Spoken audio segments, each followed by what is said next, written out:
Hey guys, thanks for joining us for the October newsletter.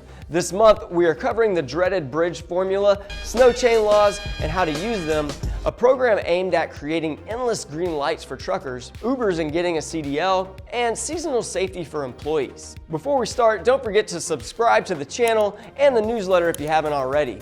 All the links are in the description below. Also, if you have any questions at any time, you can call, email, or fill out the form below, and a DOT compliance specialist will get back to you as soon as possible. Okay, first of all, we're discussing the bridge formula. If you've been driving for some time, I'm sure you've heard of it before, but if you're new to the trucking world, I'll try to give you a quick summary.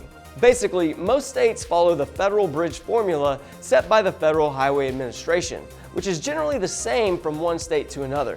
But weight limits and regulations can change from state to state on their non-interstate roads. The purpose of the bridge formula is to determine the maximum allowable weight for a truck based on the number of axles and the space between those axles. It helps to control the total weight of the truck as well as how that weight is distributed over its axles. Ultimately, the point is to make sure that the vehicles crossing these bridges do not exceed weight limits that could end up damaging the bridge structure. Now, the formula looks something like this, where W equals the maximum weight that can be carried on a group of 2 or more axles, L equals the distance between the outermost axles of the group, and N is the number of axles in the group. This may seem fairly simple, but it can get much more complicated, so I'll just cut the explanation off there and let y'all wait for the more detailed video that we'll release soon. Until then, you can read the full article, the link above or below, or contact us with any questions by filling out the form below. Next, we're talking about snow chains. That's right, it's that time of the year once again, so understanding the snow chain laws in different states, some general winter weather best practices, and most importantly, how to install them are very important. Some general best practices that you can follow are always carry chains when required, always check weather and road conditions on your route, know how to properly install chains, always stay up to date on the local laws, and understand the penalties that you're going to face if you aren't compliant with those laws. As far as the laws in different states and installing the snow chains, I'll let you check out the full video in the link above or the description below. Now, I know you're interested in this next one. Who wouldn't want an endless stream of green lights every day?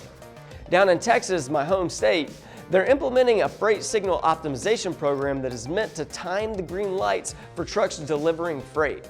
Ultimately, they're trying to prevent truckers from stopping as often, which they anticipate will result in reduced fuel consumption, travel time, maintenance costs, and even accidents. This particular program in Texas is meant to last 5 years, uses 2 different cloud-based applications that work together, and all data used is based on real-time conditions. These types of programs are becoming more popular, so expect to see more like it. Check out the full video in the link above or below, or if you want some advice on how you can register for the program and steps to prepare, just read the article. The article link is in the description below. So, I'm sure you were wondering what Uber has to do with getting your CDL. Well, not a whole lot if you're talking about carting drunk people around at 2 in the morning. But there are a few situations where you could need a CDL if driving for Uber. Did you know that they have a charter or shuttle division? Yep, and they even have a freight division as well. If you live in one of the areas where Uber is currently offering their charter or shuttle service, and you wanted to drive for them, you will automatically need a Class B CDL with a passenger endorsement. This is simply because the buses, coaches, or large vans you would operate exceed the weight limits, and you would also be transporting more than 16 people. And needing a Class A CDL to run for their freight transport division is kind of a no-brainer. Check out the full video in the link above or below for more information, or fill out the form below if you have any questions for our CDL instructors about getting your CDL. And the last thing we're discussing is how to keep your employees safe in the winter months with a comprehensive seasonal employee health and safety program. The fall and winter months bring higher risk of illness, slips, falls, and other safety hazards, so a program that covers seasonal illnesses, cold-related injuries, reducing falls, and regular health screenings and risk assessments is essential. To prevent seasonal illnesses like the flu or COVID, you can think about implementing on-site vaccine clinics and testing clinics to help your workers stay healthy and on the job. In addition, there's just as many cold-related injuries in the winter as there are heat-related injuries in the summer.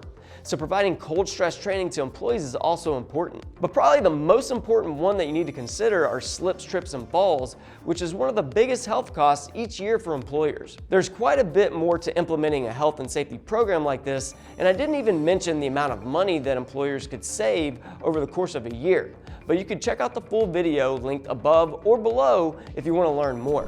That about covers it for this month. As always, please be sure to subscribe to our channel and our email newsletter.